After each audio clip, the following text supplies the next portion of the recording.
Bonjour et bienvenue dans Geekement Correct, on est heureux de vous retrouver en ce mercredi. Oui.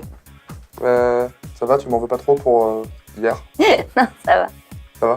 Non, c'est bon. Bon, parce que j'ai un peu sorti des dossiers sur toi à Thomas, et donc du coup, j'ai vu qu'il s'en servait mais un peu contre toi, mais... Ces dossiers étant faux, y a pas de problème. You wish. Bref, bonjour et bienvenue dans Geekement Correct, on est heureux de vous retrouver pour cette nouvelle émission ce mercredi. Et aujourd'hui, on va vous parler plein de choses. Je vais vous parler de Dailymotion, je vais vous parler de... Tout de suite, Plein de trucs, quoi. Plein de trucs, tout de suite le sommaire. Il y a tellement de trucs, je sais plus, moi, je sais plus. Orange absorbera bien Dailymotion, certains FAI européens brident le pair à pair, Tomb Raider reprendra du service, et le son du jour par Sarah. On s'en doutait depuis un petit moment, Orange vient de laisser fortement sous-entendre qu'il rachèterait effectivement complètement Dailymotion. Alors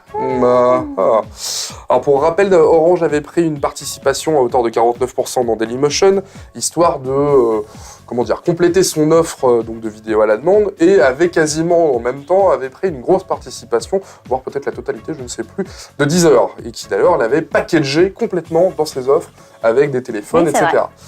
Et donc c'est tout naturellement que Dailymotion va complètement intégrer le giron d'Orange. Ça devrait arriver courant 2013. On se demande ce que ça va bien donner, mais ça peut être très très bénéfique pour cette plateforme qui est encore un petit peu labour par rapport à YouTube.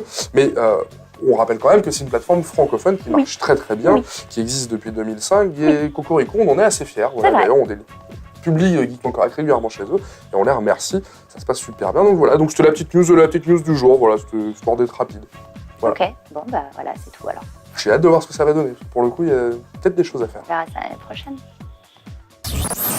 Le pair à pair, c'est toujours ce grand mot qui est toujours considéré. Quand tu le dis en français, le pair à pair, le peer-to-peer, le P2P. P2P. Le P2P. Le pair à pair, donc cette technologie en fait qui vous permet de télécharger en fait des fichiers. Voilà, un petit peu chez tout le monde en fait, parce que ce fichier est en fait chez plein de personnes et vous le téléchargez en même temps, voilà, ce qui permet d'optimiser la bande passante et donc les temps de téléchargement. Cette technologie, je le rappelle, n'est pas illégale, parce qu'on fait souvent, et on en avait souvent entendu parler lors des discussions autour d'Adopi, que le pair à pair était illégal. Non, c'est l'utilisation qu'on en fait, les fichiers qu'on stocke qui sont illégaux. Et il s'avère que chez nos confrères européens, chez nos amis européens, à peu près quasiment 20% d'entre eux le brident, en fait, tout simplement, et empêchent certains utilisateurs, voire même leurs utilisateurs, d'y accéder au contenu des autres. Tout à fait. Alors la question c'est pourquoi? La première raison, évidemment, c'est pourquoi? Enfin, ils sont cons ces gens. Alors premièrement, évidemment, d'un point de vue purement économique, le fait d'avoir à télécharger sur ce genre de réseau coûte de l'argent d'un point de vue télécom. D'accord. Donc évidemment, on va proposer en fait plutôt de fournir des services comme le web, la téléphonie sur IP, etc. Et c'est très très décrié à l'international parce que normalement le net doit être neutre. C'est ce qu'on appelle la neutralité du net. D'accord, on ne doit pas payer pour accéder à un service. Internet, c'est un tuyau, quel que soit le port ou le service que vous utilisez, c'est gratuit pour tout le monde. Okay. D'un autre point de vue, c'est aussi utilisé effectivement, comme je vous le disais, pour des téléchargements illégaux. Je ne fais pas de film là-dessus, vous vous souvenez forcément de Casa, de Napster à l'époque, de Emule plus récemment, et puis les BitTorrent évidemment. Et donc ça aussi, ça pose problème et on incrimine forcément le vecteur. Donc ce que ça a donné, c'est que tout simplement 20% des FAI européens brident tout simplement ce réseau. Voilà, ce qui est un petit peu, ce type de réseau, ce type de technologie, ce qui est un petit peu dommageable. Pour rappel, certaines distributions Linux, complètement légales, sont téléchargeable uniquement via ce biais, vers des réseaux pair à pair. Donc voilà, c'est un petit peu dommageable. Est-ce que ça va arriver en France? On n'espère pas. Non, mais bon, en même temps, parti comme on est parti, c'est fort possible. C'était une des volontés du gouvernement avec l'OPSI, par exemple, d'avoir ce qu'on appelait le DPI, le Deep Packet Inspector, et donc d'analyser ce que vous êtes en train de faire. Alors ça n'a pas forcément de rapport avec le pair à pair, mais plutôt de savoir ce que vous êtes en train de faire à l'instant T. C'est-à-dire qu'on va analyser les trames que vous envoyez et que vous téléchargez, et donc on va savoir si vous avez une activité licite ou illicite. Et donc ça pourrait même toucher, par exemple, du téléchargement en lien direct, comme du Megaphone, paix à son âme, ou du RapidShare, ou du Hotfile, etc. Mais bon, je vous rappelle que pour le pair à pair, si vous téléchargez des films illégaux, de la musique, etc., ça reste illégal, mais le pair à pair est une technologie qui est plutôt bien pensée et qui est plutôt utile. Bref, ça serait dommage qu'il nous le coupe. On est bien d'accord. C'est une licence qu'on attendait depuis très longtemps. Si je te demande, ma belle Sarah, Je vais te parler d'une damoiselle, mais je te rassure, elle n'a pas d'égal que ta beauté. Hein. Elle te dépasse pas dans ce point de vue-là. Non, parce qu'après, je vais me faire taper dessus, vous vous rendez pas compte. Ah oui, au moins. Je vais te parler d'un jeu vidéo avec une damoiselle. À qui tu pourrais penser? Avec une damoiselle. La damoiselle est une héroïne de jeu. C'est une héroïne de jeu. En même temps, il n'y en a pas 36, j'ai envie de te dire. Ça peut être Peach, mais bon. Peach dans Mario, héroïne, on peut voilà, non, c'est pas le personnage principal, non, j'ai envie de te dire Tomb Raider. Et oui, tout à fait, je vais vous parlais de Tomb Raider. Tomb Raider revient à partir du 5 mars 2013 avec une version plutôt sympa. Je vous laisse regarder quelques images. J'ai plutôt envie de l'acheter, moi qui suis pourtant pas très gamer. Sam! They must have come this way.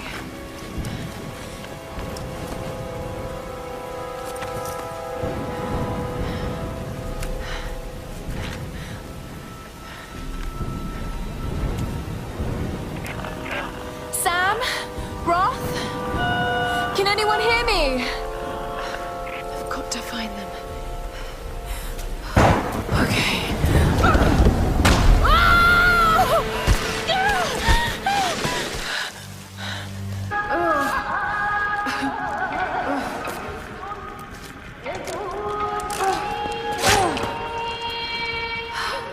I can use this.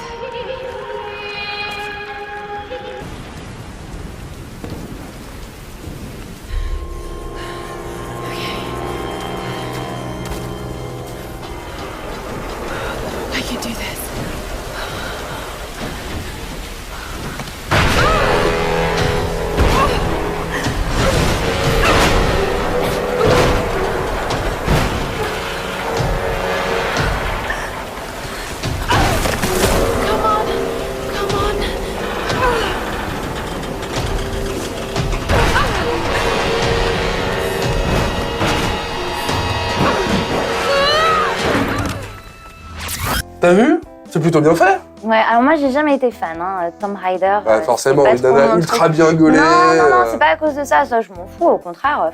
J'aime bien les jolies filles, comme tout le monde, c'est plutôt agréable. Mais non, c'est plutôt le côté avec des guns, faut tuer, machin, c'est pas mon délire. Ah bah là pour le coup, on est vraiment, dans l'extrait que je viens de vous montrer, on est dans la jungle, on est avec une Tomb Raider qui est un petit peu amochée, hein, je sais pas si t'as remarqué, mais elle a le bras un peu encharpé, et elle apprend à tirer à l'arc pour bouffer, hein, et tuer une petite reine. Dommage, hein, voilà. Bref, le bébé Bambi. Le bébé Bambi, enfin bref. Tout ça pour dire qu'on l'attend le pied ferme, que c'est une licence qui a été encore repoussée, mais qui devrait très bientôt arriver, enfin l'année prochaine en l'occurrence, qui a été annoncée lors de l'E3. Et d'un point de vue purement gameplay, comme vous pouvez le voir sur ces quelques images, on se rapproche plutôt d'Uncharted, hein, le jeu qu'on avait testé, enfin en tout cas que Guada, notre cadreur qui est juste là, voilà, avait pu tester et nous avait donné ses impressions. Donc ça paraît plutôt pas mal et pour le coup, j'ai vraiment hâte de tester ça. Et on sait sur quelle plateforme il va sortir? Alors, je pense qu'elle sera disponible sur toutes les plateformes. En l'occurrence, il y a un des extraits là que je vous ai montré qui était disponible sur Xbox. À tous les coups, ça sera cross-plateforme. Je pense qu'on aura du PC, on aura du PlayStation. J'ai pas trop d'infos. Voilà, ce qui est plutôt intéressant, c'est plutôt le gameplay et de voir vers quoi on va et le côté un petit peu sombre, en tout cas, de l'extrait qu'on vient de voir. Et en ce mercredi, un son du jour qui, de mémoire, plutôt masculin de ce que tu nous avais dit, pour faire la balance de la semaine dernière. Oui, bah, lundi c'était mixte, hein, parce qu'il y a un peu de tout dans Scissor Sisters. Mais non, là c'est exclusivement masculin. Et aujourd'hui, je vais vous parler des Liars. Les Liars est un groupe de rock expérimental qui s'est formé en 2000, composé d'Angus Andrew à la guitare et au chant, d'Aaron Hemphill au clavier, guitare et percussion, et Julien Grousse à la batterie. Alors au départ, leur musique, c'est un mélange de punk, de funk, de sons un peu électro, dans un style, on va dire, post-funk, avec une personnalité sonore vraiment très très affirmée. Hein. C'est vraiment un style de musique, on ne peut pas les confondre avec quelqu'un d'autre, c'est vraiment très perso. Et puis, leur second album, qui en fait va être un peu plus dans un rock expérimental, donc voilà, ils prennent vraiment un tournant à ce moment-là et ils changent un petit peu de musique. Alors on leur a un peu reproché parce qu'il y a une partie des fans du coup qui ont fait « Hey, tchou, nous ça nous intéresse pas, on veut du post-punk ». Donc après, c'est un choix qu'ils ont fait. Personnellement, je trouve que c'est plutôt un bon choix parce qu'ils le font bien et ils l'ont confirmé avec leur troisième album. Aujourd'hui, ils reviennent avec leur sixième. Et ouais, déjà 6. Pour ceux qui connaissent pas et dire mais attends c'est quoi ce groupe? Eh ben oui, déjà 6 albums quand même. Alors je peux de rock, mais alors moi dans les 3 quarts des groupes là dont c'est tu parles, c'est du rock expérimental, donc c'est un petit peu, c'est encore différent que du rock. Bientôt tu vas nous parler de Tool. Hein, voilà. Donc là avec leur 6e album qui s'écrit littéralement Wixim, mais qui apparemment on prononce Wish You. Voilà. Aucun rapport avec Michou dans le 18e, non? Non, c'est Wish You. Wish comme Wish You. D'accord, aucun rapport avec Michou, donc. Non. Rock expérimental, backroom. Pour le coup, non, là, chez Michou. Non, chez Michou. Rien à voir. Et donc, il est sorti le 4 juin.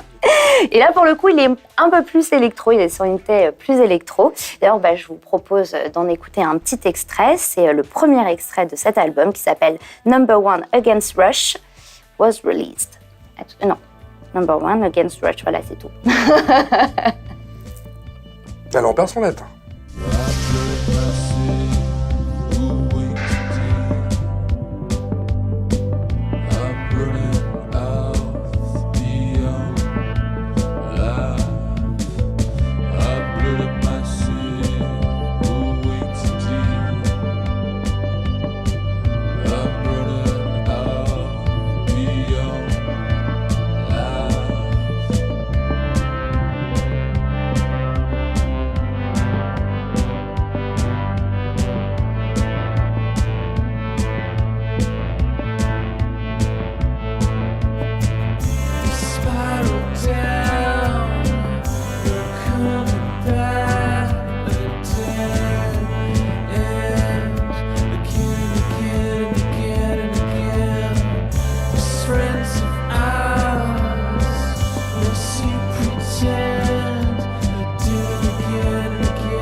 Disons du rock qui va vers l'électro, bon ça me rappelle pas du tout de ce dont je vais te parler, mais aucun rapport. T'as vu le teaser pour Muse?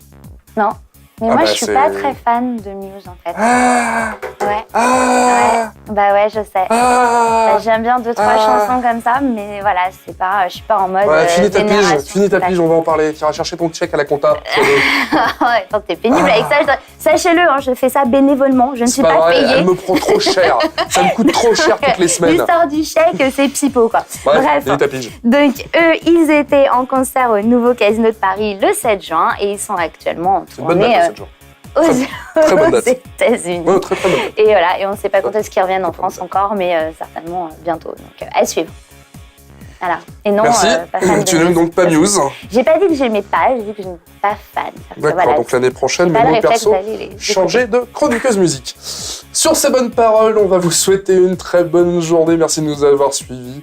Je sais pas si je la garde pour vendredi, je vais réfléchir encore. Si, parce que mon son, il est terrible, attention, il y a un peu de teasing. Un beau Back in the Days. Un beau Back in the Days? Ouais. Bon, je vais peut-être te garder alors. Bref. D'ici là, surfez couvert, toquez-nous, likez-nous, enfin tout ce que vous voulez, rendez-nous comme d'habitude. Et on vous embrasse. Allez, bisous. Allez, bisous à demain. Enfin, à vendredi. Oui.